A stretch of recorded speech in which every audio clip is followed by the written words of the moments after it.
Well, on behalf of the dear Janet and family, we'd like to begin by welcoming everyone here this afternoon. All those of you here in attendance, and then all of you on Zoom as well. We really appreciate it. The family really appreciates greatly your support.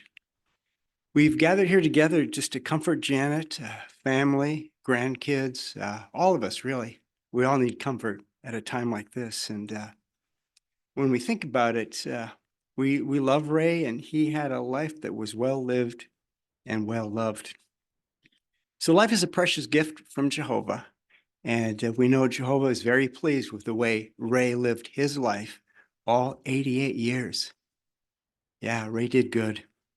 So Ray survived by his dear wife Janet and the 4 children: Elizabeth, married to Don; Jeffrey, married to Stephanie; Karen, married to Tom; and then Emily, married to Carmine, and of course his grandchildren here as well today. In fact, you might have noticed this tie I'm sporting. A lot of us in the family got to pick ties from Ray's collection yesterday, so it makes it that much more dear to us.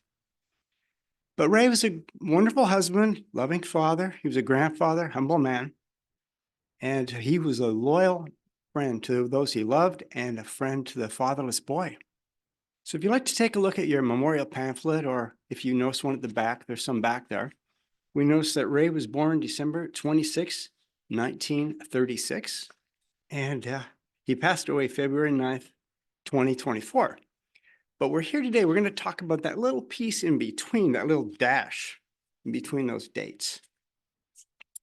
So Ray was born in Manitowoc, Wisconsin, and his father's name, interestingly enough, was Ray, and his mom's name was Ida Mae Lockhart. He was an only child. At a very young age, Ray had a very interesting question. He asked God, "Why did you put me here?" Well, 25 years later, we're going to see how Jehovah started to answer that question. Now, in the spring of 1958, his life changed when he met his dear wife, Janet, who was home from Western Michigan University. And Ray never forgot. He said, "A snapshot was still fresh in my mind." Well, they were married on December 27th, 1958, and they became parents to their first beloved child, Elizabeth, of February 1960. So now we know how old some of you are. But a few years later, in the spring of 1967, Janet was contacted by Jehovah's Witnesses door to door in the ministry. Eventually, a year later, in 1968, a home Bible study was started. Now, one night, and you can almost hear Janet saying this, she asked Ray, "Would you help me please with my study of the Trinity? I don't understand it." Well, Ray said, of course, wanting to be the hero, but he couldn't comprehend it either. He got frustrated.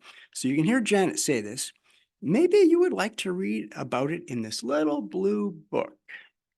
Now, some of us are old enough to know that that's the truth that leads to eternal life.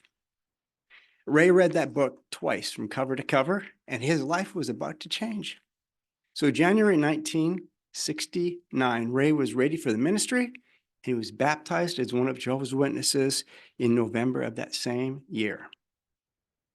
So 1972 now, he was appointed as an elder, and then he began to expand his ministry. He began to vacation pioneer. And some of you may not know what that is, but that's 70 hours in the ministry each month. But we might ask, well, how did he work that, right? He's got a family, got a schedule. Well, Ray worked for an advertising company that had the Ford Motor account.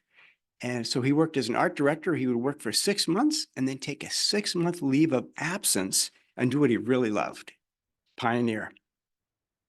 With a growing family, he kept his confidence in Jehovah to guide and sustain them. And Ray had an interesting way of saying this. He said he discerned the subtle difference between believing that God will care for your needs versus totally trusting that God will care. Well, even on the sad occasion, we have to smile. Ray lived a beautiful life, putting theocratic things first. And he had many times different types of full-time service that he enjoyed. As we know, Ray pioneered, but did you know that he also served as a substitute circuit overseer? He was an assembly overseer and served for a short time on the Detroit Assembly Hall Committee.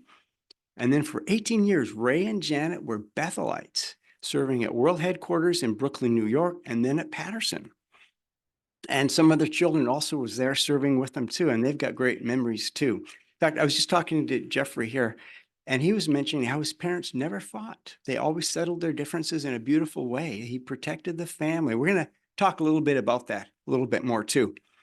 But in 1976, Ray was invited to submit some artwork to the art department. He would travel back and forth to Bethel periodically on projects, and it was bound to happen, right? But on one occasion, they handed him 2 Bethel applications and like, fill these out. But we know what happened. In 1987, they moved to Brooklyn World Headquarters and began serving in the Bethel family. So Janet, her first assignment was tape duplication. And Ray, of course, was going to be working in the art department. And then in 1995, the art department moved to the newest Bethel complex, and that was Patterson, New York. And Ray became the overseer for 10 years. And then bringing us up to date here, about 2005, Ray and Janet moved north here to Tonawanda to settle near the family.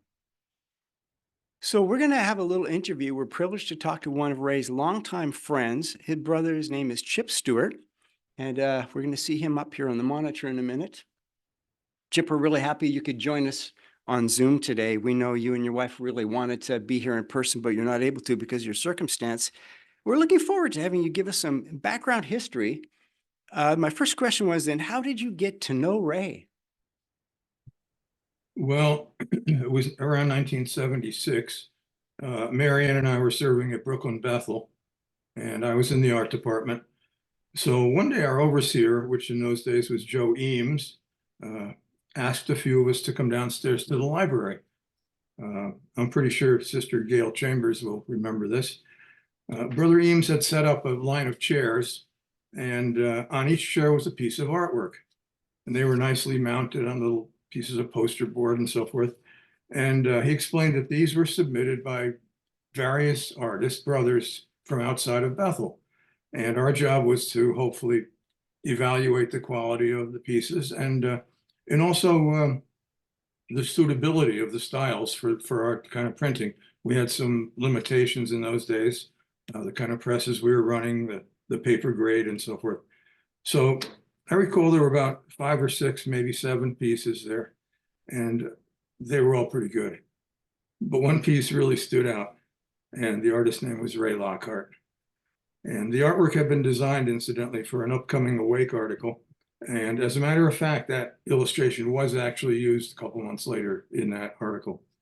So anyway, that's my first recollection of Ray, Craig, my first introduction, let's say. But I hadn't, of course, actually met him yet. Little did we know back then that one day Brother Lockhart would be the overseer of the art department. Yeah, nice point. Very good. Well, some of us might be wondering, though, how did you and Ray become friends? Well, as you mentioned, Ray would go on to become a Bethelite. And of course, he was assigned to work in the art department, which is essentially why he was called in as a middle-aged brother, having already raised a family. Now, my timeline is a little fuzzy here, but sometime in the early 90s, I was no longer serving at Bethel, but I still did the occasional art assignment. So anyway, I was involved in a project, and it just so happened, in this case, Ray Lockhart was my contact. And Ray and I just hit it off. In a very short time, we became very close friends. And so in 1995, I think you also alluded to the fact that the art department went from Brooklyn to Patterson. And I was so happy to learn that Ray and Janet had been assigned to the Lewisboro, New York congregation, which of course is where I was. Those were good days. I still have very fond memories of Mary Ann and I working in field service with Ray and Janet many, many times over the years. They were very seldom missing from the Saturday morning field service group. Now, I have to say, I always respected Ray for the spiritual man that he was. In fact, I looked up to him in many ways. Ray was 10 years my senior, but more than that, Ray had a rare combination of qualities. On the one hand, he was totally down to earth, no pretenses, no facade. He had a great sense of humor. Someone might call him a regular guy. He was just fun to be around. But coupled with that was exceptional spirituality. You don't always get that in the same package. Yeah, that's a really good point, Chip. Yeah.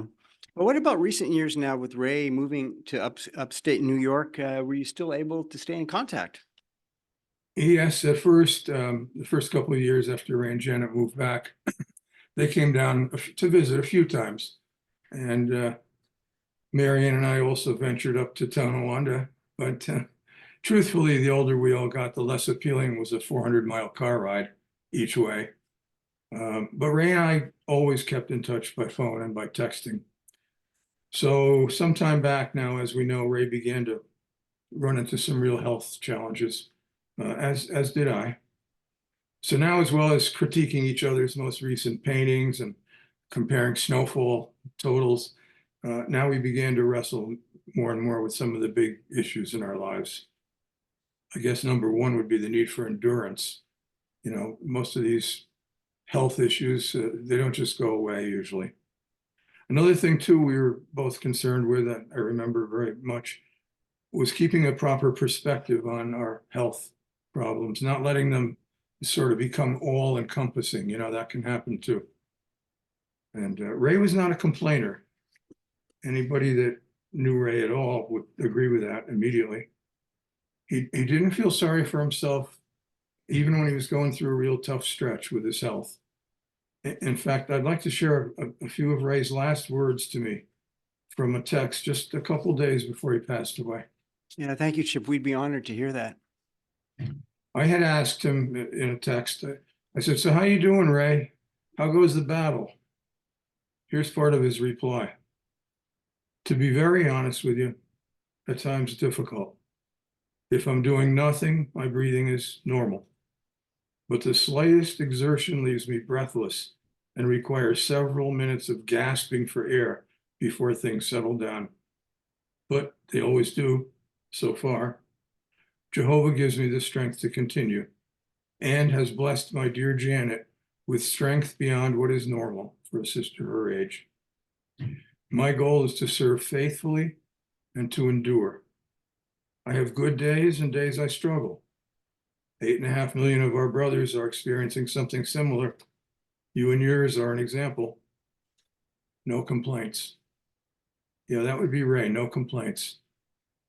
So Craig, anyway, that's the Ray I knew. I can't wait to see him again. And I have no doubt he'll be back. Hebrews 6:10 plainly states God is not unrighteous to forget someone's love and hard work. And also, as beautifully foretold in the book of Job, chapter 14, Jehovah will have a longing for the work of his hands.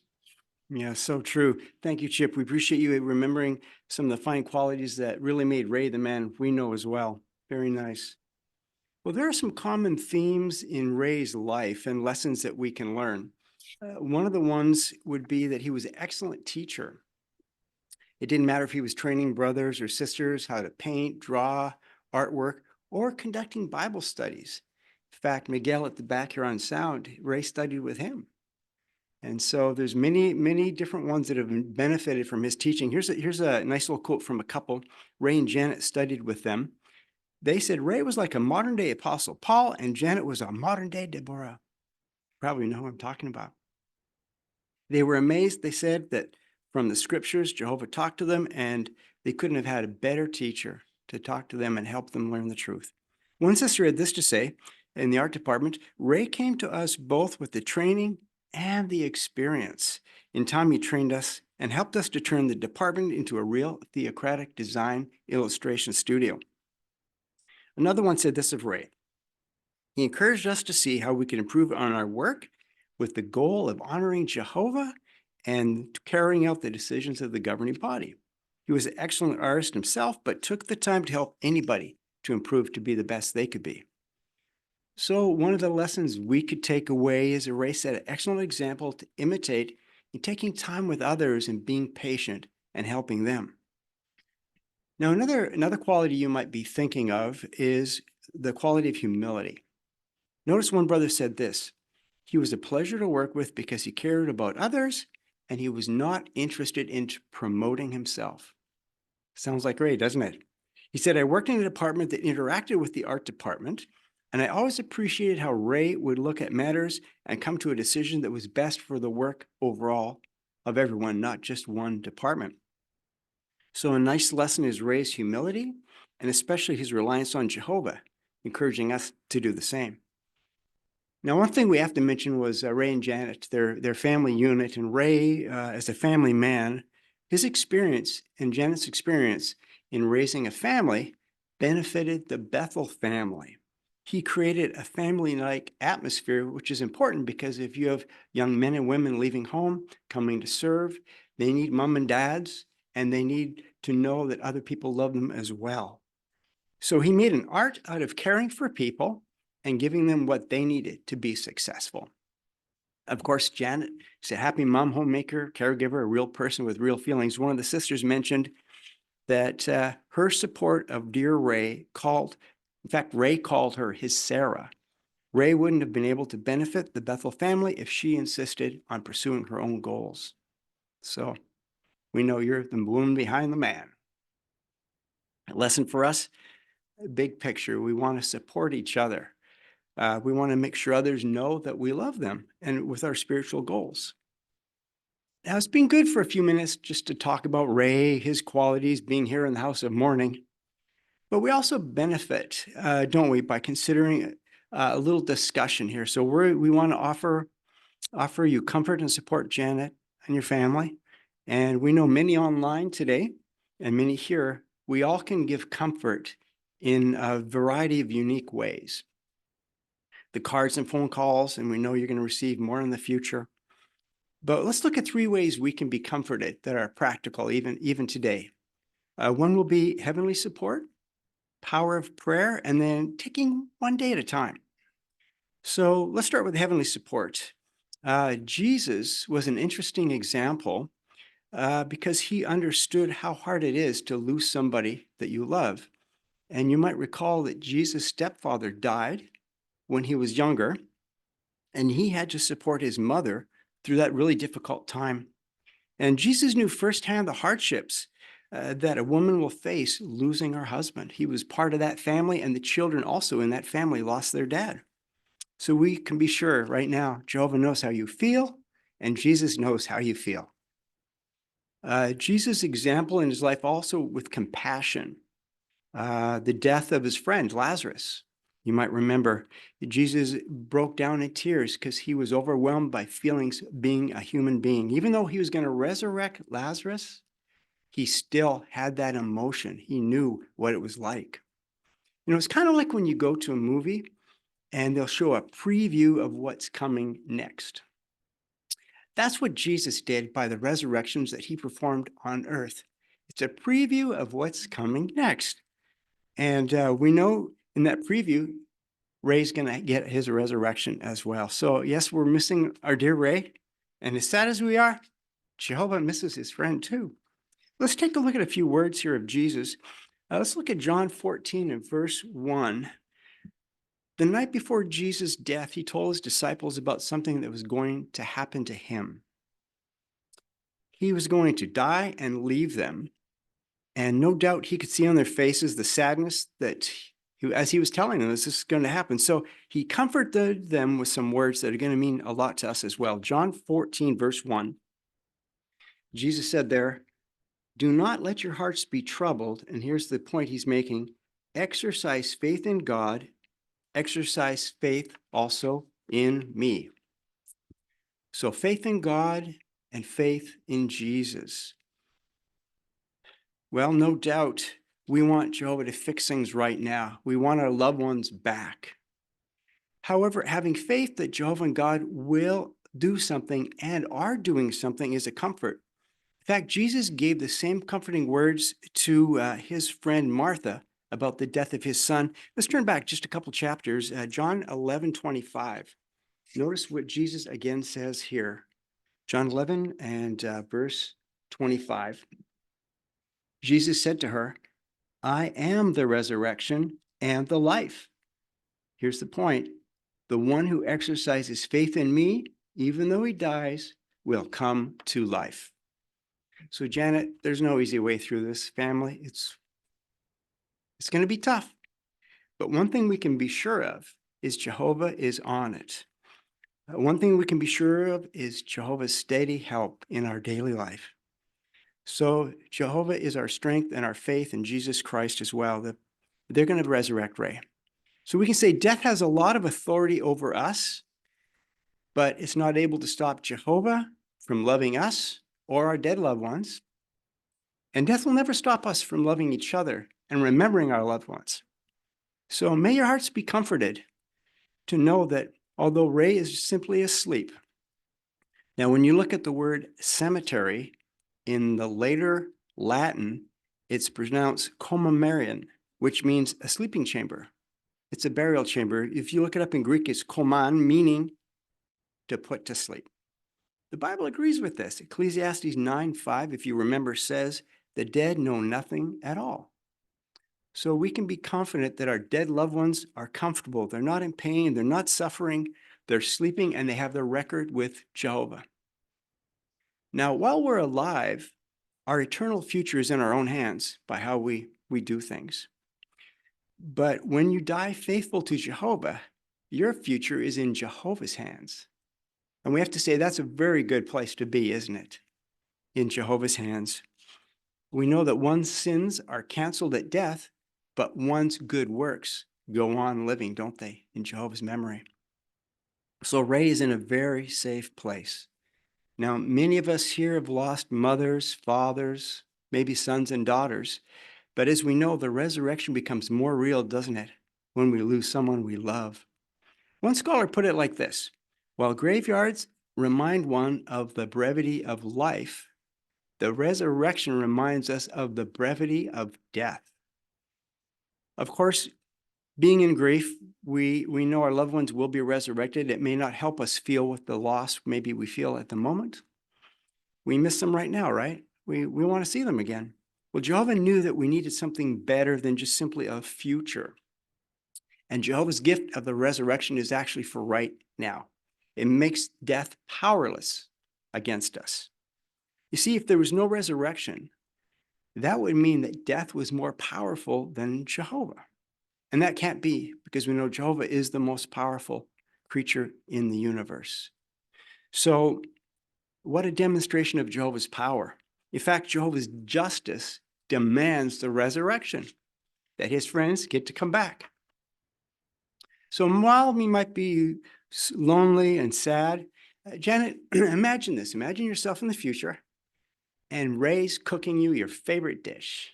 Maybe the kids are over, maybe we're all together, or maybe you're out by the river, and he's doing a beautiful watercolor of the paradise. So we want to see what Jehovah has in store for us. Now, the second thing that we can be comforted is the power of prayer.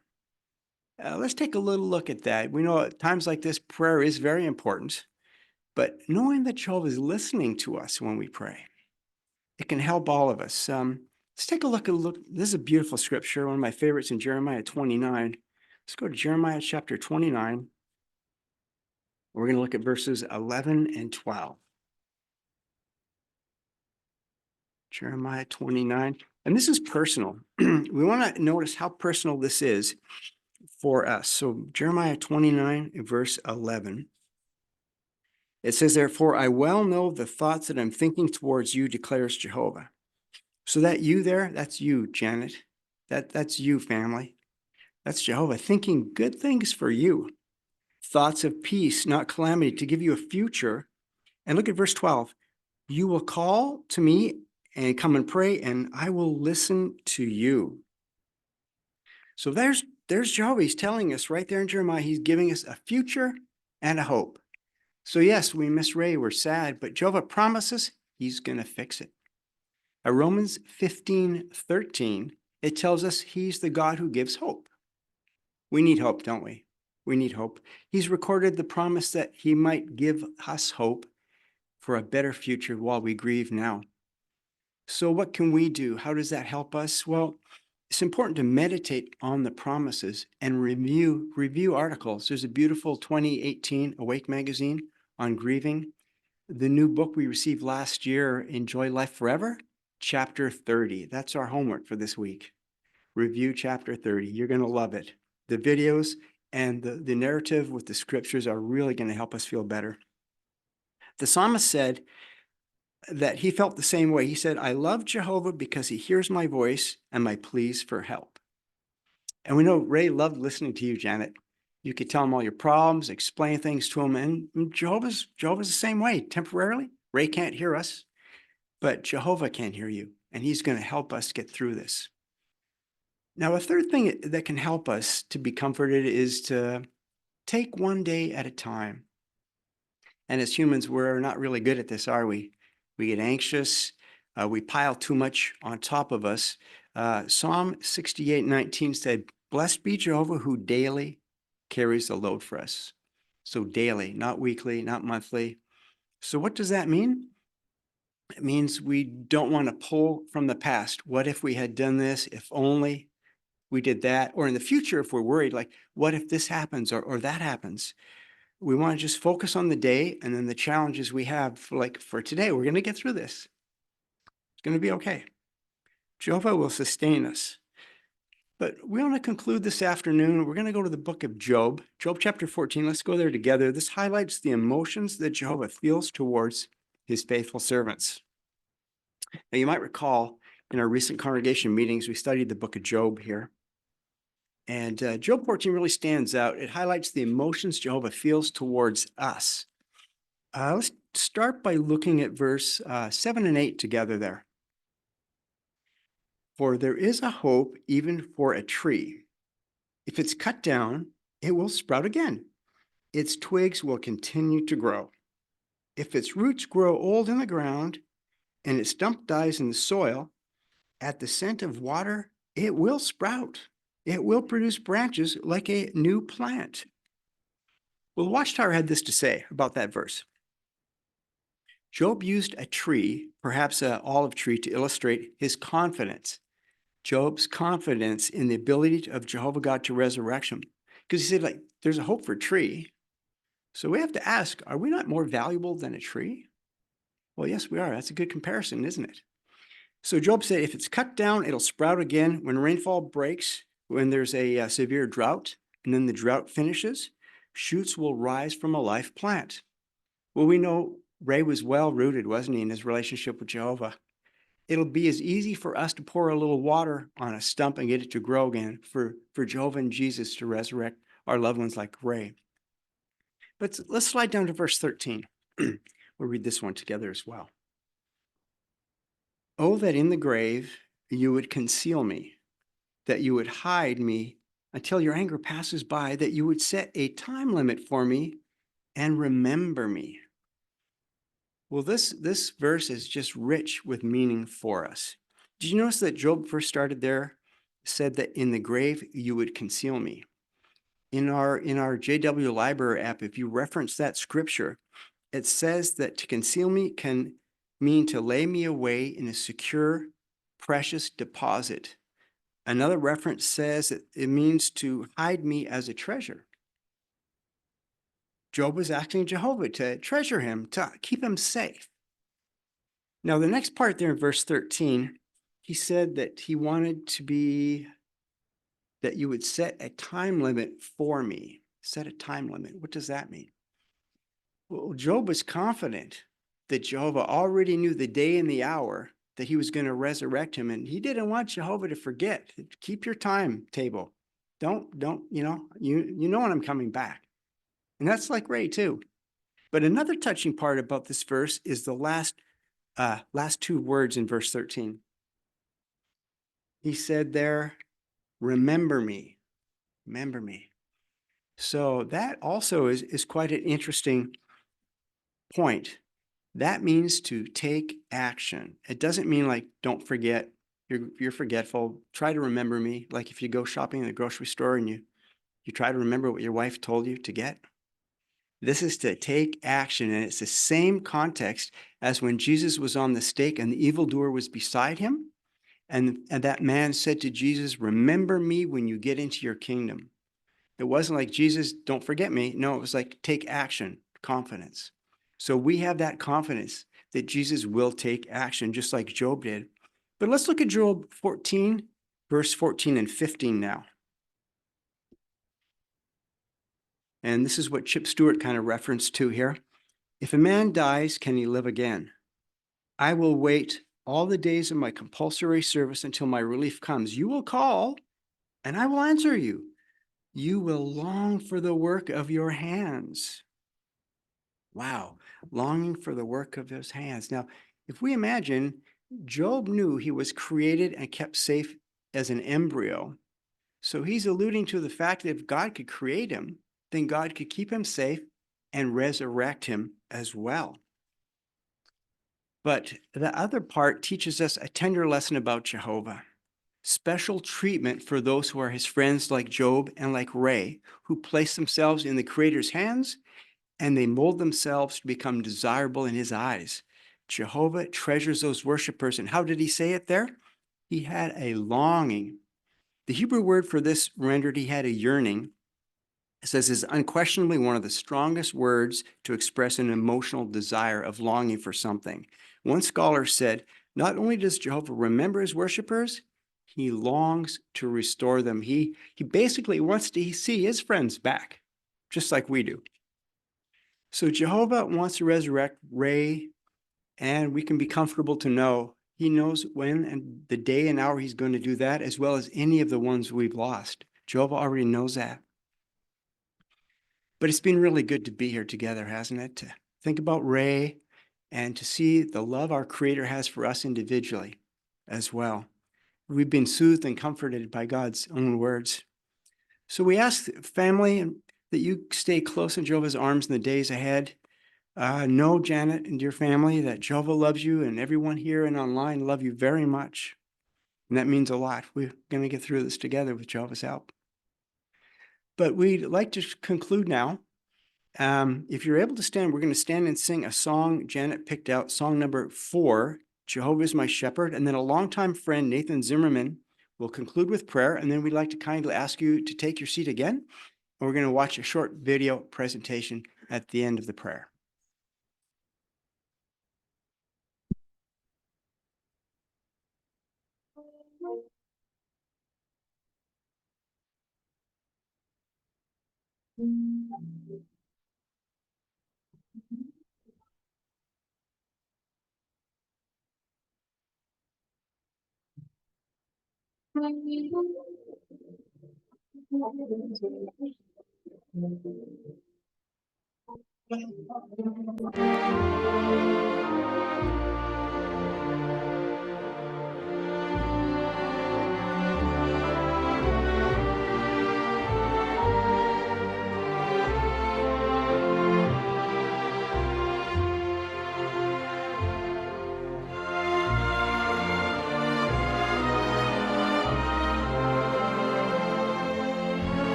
I close my eyes and I can see a world of peace, love, and harmony. Come with me and you'll see, you will see.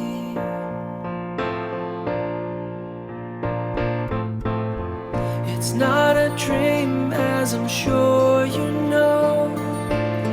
These things God promised so long ago, a guarantee, sure to be, you will see.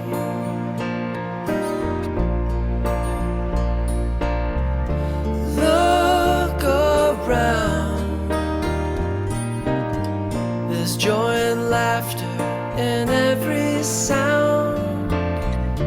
Look and see, this is the way our God meant it to be. And those who fell asleep along the way, they live again, we see them every day.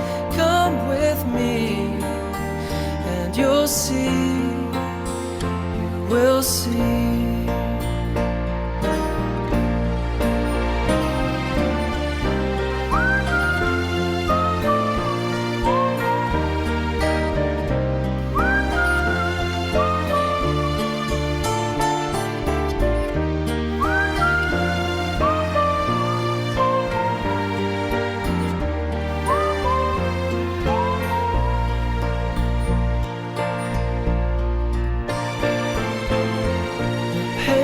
Crying there used to be is gone forever, now it's history.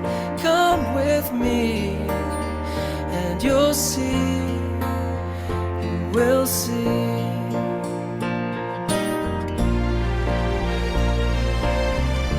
Look around, there's joy and laughter in every sound. Look and see, this is the way our God meant it to be. Jehovah's word is enough for me. With eyes of faith, it's reality as we see what's in store. You can be sure, until the moon is no more. When you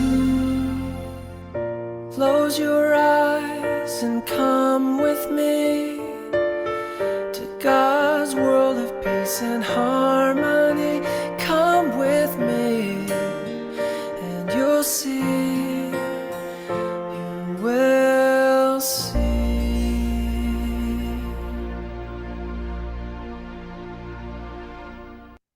Take a moment now and picture the scene. Up ahead on the path are what seem to be children laughing at play, in a world free of the fears we once faced, and taking care of this beautiful earth are a people that live by our Father's words. Until the moon is no more, there is the peace we have been waiting for. We will feel His love under the rule of His Son in the new world to come.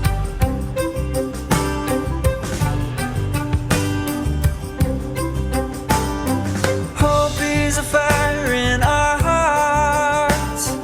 Hope is an anchor that holds us firm. Hope is a light that shines like the sun as we see ourselves there in the new world to come.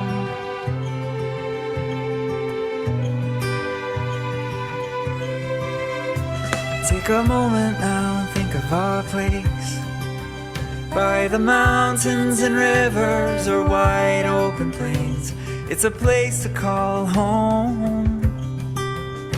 And now walking in through your front door, there is someone that you know,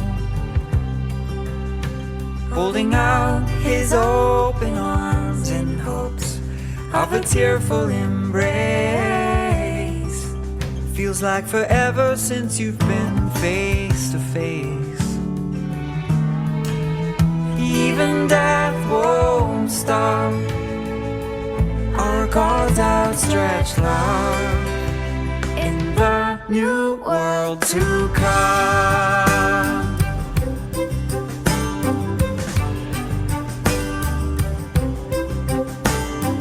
Hope is a fire in our hearts. Hope is an anchor that holds us firm.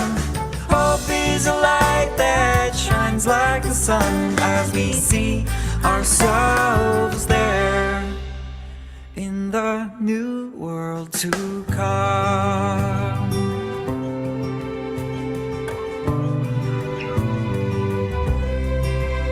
And every word from his mouth, Every word from his mouth will do all for which he sent it out. Jehovah's will for this earth Jehovah's will for is this earth, fulfilling every living thing's last wish.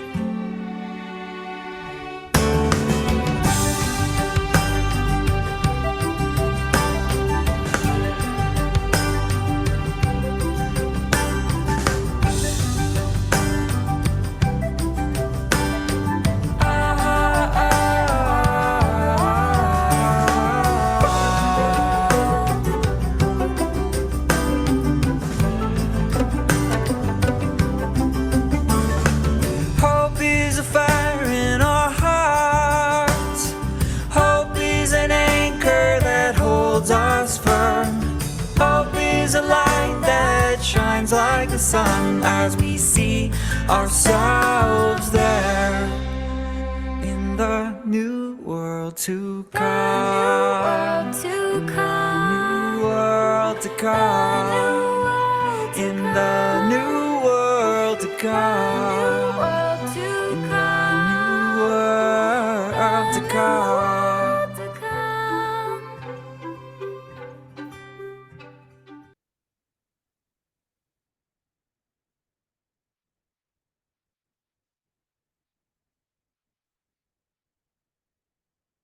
So we just want to mention the Lockhart family deeply appreciates your support and you being here today. Thank you.